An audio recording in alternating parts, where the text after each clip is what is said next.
Successful investing depends as much on mental fortitude as it does on having a sound financial strategy. More often than not, investors fall prey to a number of cognitive biases, which, in addition to rationalizing our emotionally charged decisions, also results in underperforming investments and lost opportunities. Now, we have discussed a few biases in some other videos on this channel where we covered our predispositions on loss aversion, herd mentality, incentives, allegiance to authority, social proof, etc. And so in this video, we shall examine some mental hacks and quick tools that any investor can use almost immediately, which will improve your financial, professional, and even personal decision-making skills. Let's begin.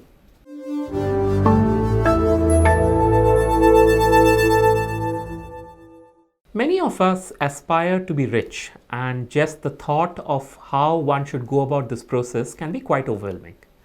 And that's where chunking comes in, which refers to the technique of breaking down large decisions into a number of smaller manageable ones.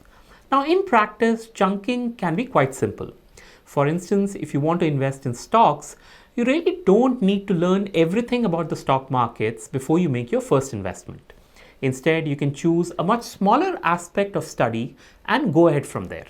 For example, you might want to understand a particular kind of business, like say a company which has a high market share or is a monopoly, or maybe you can learn about some specific sector like insurance or banking stocks.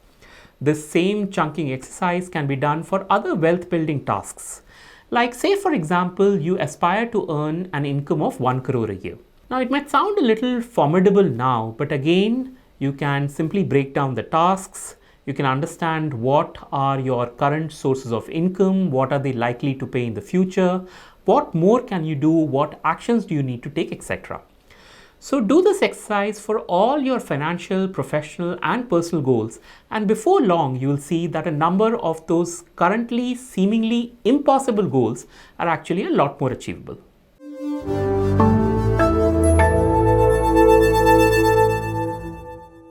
The second mental hack, and a very useful one, is reframing. The word reframing simply means a perspective change, that is, to assess a situation in a different way. For example, let's assume you are the owner of a building and this building has an old elevator. Your tenants have been complaining that the elevator is too slow and are even threatening to cancel the leases if the elevator problem is not fixed. Now, your natural instinct would be to think like a product guy, that is, either make the elevator faster or to replace the elevator with a new one. But instead, if we think like, say, a marketing guy and aim to reframe the problem, an entirely different set of perspectives might present itself. Like in this case, since everyone is using the elevator at the same time, let's say during the lunch break, a plausible solution is to request the tenant companies to scatter their lunch breaks at different times. Alternatively, maybe the wait time can be made more pleasant and engaging by installing a TV screen that gives updated news every 15 minutes and so on. So if you come to think of it, reframing is not about finding solutions to a problem, but it is more about finding a better problem to solve. In terms of personal finance, think of it like someone saying, it's hard to make money in the stock markets. Now, if you were to reframe the statement, then a better problem to solve would have been, okay, so it's hard for you to make money. Now, let's see what we can do to make this easier for you. If you want a more dramatic example of reframing, then do read this book by Viktor Frankl, who writes about his time in a concentration camp and how he kept his mind active by reframing his life's purpose and helped others find hope in that difficult situation. In fact, in the description of this video, we have listed a number of articles, books, and study materials related to the hacks that we have explained in this video. So when convenient to you, do have a look at these.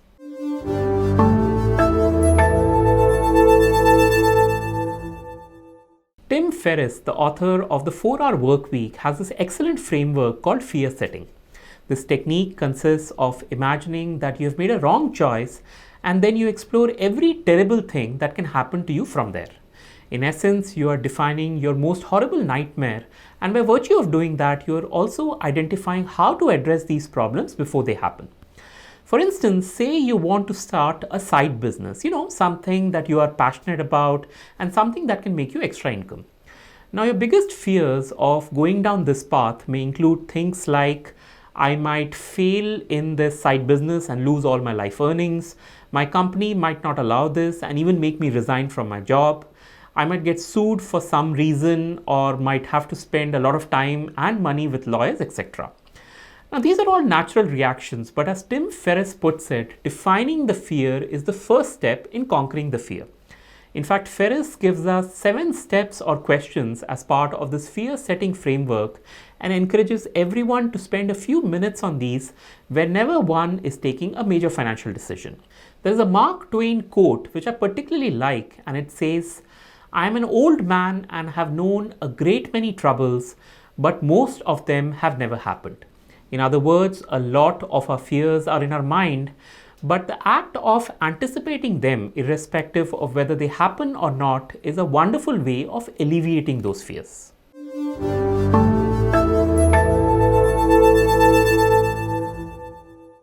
I first heard about the mistake board or the wall of shame in a Guy Spier Mohnish Pabrai video. Here, let's have a look. So I learned this from Chris Davis, where he had a hall of shame. In fact, I went to his office in New York and he showed it to me. So this wall right in front of me here is businesses that we used to have a stake in, and we've exited fully, and we made money. We actually had gains in all of these businesses, so things worked out well. So that was good. And then if you just follow me here, where we make our coffee in the kitchen, we have a smaller number of plaques here, which I think is good because these are the businesses where we had permanent losses of capital. And so you can see Delta Financial up there, which is a business which we lost about 65 million. And then there's a few others over here which have led to losses.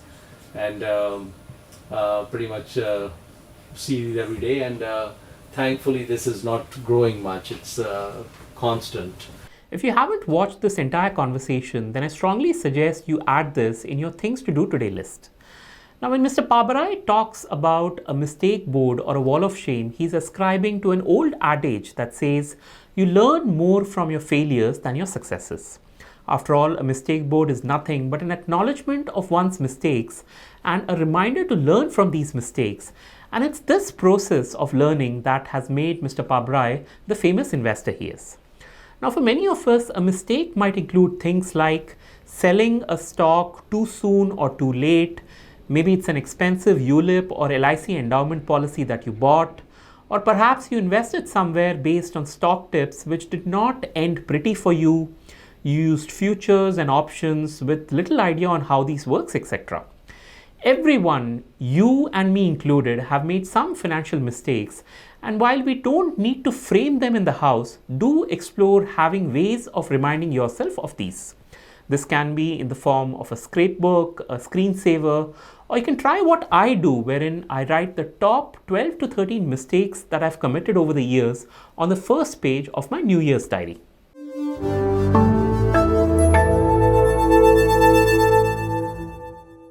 The 19th century German mathematician Carl Gustav Jakob Jacobi is known to solve difficult and complex problems by addressing them backwards.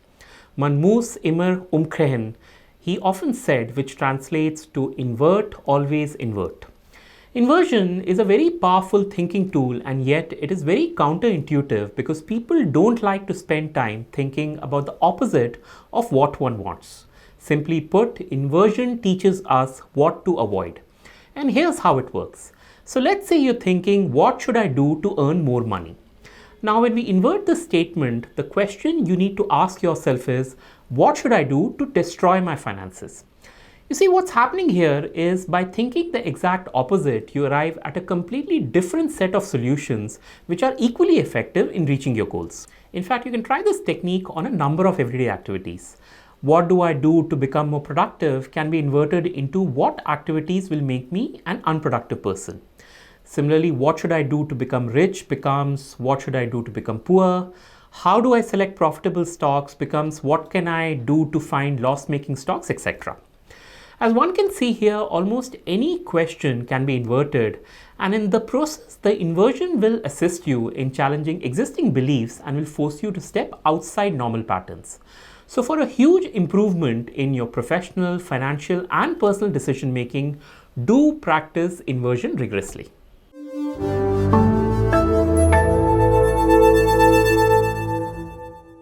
Have a look at this image to my right.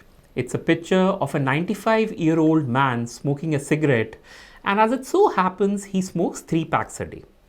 Now, when we look at this in isolation, the message this image puts forth is that smoking cannot be all that bad. After all, here's a man who has lived a long life in spite of having smoked 3 packs of cigarette every single day for the last 70 years. But you know and I know that this is an exception and it is certainly not the majority. But how do we make this obvious to someone else? The trick is to ask that person to think like a statistician. So in this case, say we pick a group of 1,000 95-year-olds. From this universe of 1,000, what do you think will be the ratio of smokers versus non-smokers? Now we don't need to be precise, but my money is on the supposition that one will find more non-smokers rather than smokers in that group. In fact, we can even reverse this experiment for even better clarity. So say we take 1 million randomly selected smokers and 1 million non-smokers. The question is, which group is likely to have more 95-year-olds?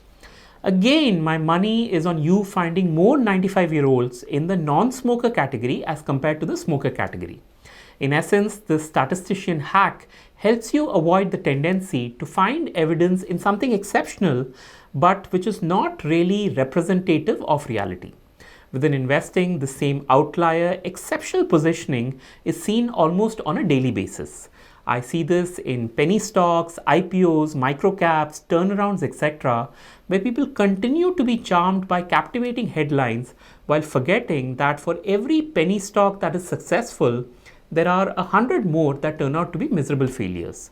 And not just investments, it's the same in the case of lotteries, where we see that lucky millionaire on television, but what we don't see are the million others who did not make a single paisa out of buying that lottery ticket. So next time on, start thinking like a statistician to keep your thoughts and your money on a more realistic level.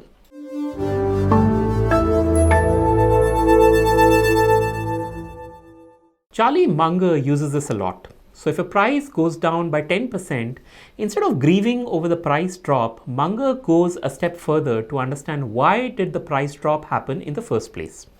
Of course, this reason can be anything from high valuations to some geopolitical crisis, but more often than not, prices often fall on account of the bandwagon effect, which is the human tendency to follow the crowd. The same follow the herd mentality led us to the early 2000 dot-com bubble, the housing market crisis in 2007 and 2008, the insane valuations of Indian mid-caps and small caps in 2017, and continues to flourish with the rise of bitcoins, the eye-popping valuation of Tesla, etc. Now, Munger's mental hack of asking why is this behavior happening is a wonderful technique for investors to break an existing pattern. By searching for reasons on why the herd is moving in a given direction, you are giving yourself time to ask oneself, is there any evidence that doing something opposite could actually help me? In essence, you are seeking out other opinions, especially contrarian views, that can go a long way in making you a better investor and improving your financial decisions. So to sum it all up, these 7 hacks we have learned today are all built to alter your perceptions, focus and awareness of how you take financial decisions. With chunking, we learned the importance of breaking down a larger decision into smaller manageable chunks. With reframing, we found better problems to solve. The Tim Ferriss fear-setting technique made us think backwards from a worst-case scenario. A mistake board is an acknowledgement and a reminder to learn from our mistakes. Jacobi's inversion techniques teach us what to avoid. Thinking like a statistician helps you cut through the noise and follow up on the facts. And finally, we had Charlie Munger encouraging us to find reasons and to not follow the herd. As we see here, the world's greatest minds in the present and in the past have been using these mental hacks and profoundly improving their decision-making skills. So do try these out and use as many hacks as you can when taking financial decisions. And if you see an improvement, do let us know in the comments box of this video. Thank you for your time. Do check out the recommended readings below. Do tap on to that like button, subscribe to the ET Money YouTube channel, and I look forward to catching up with you next week. Until then. Mutual fund investments are subject to market risks. Read all scheme-related documents carefully.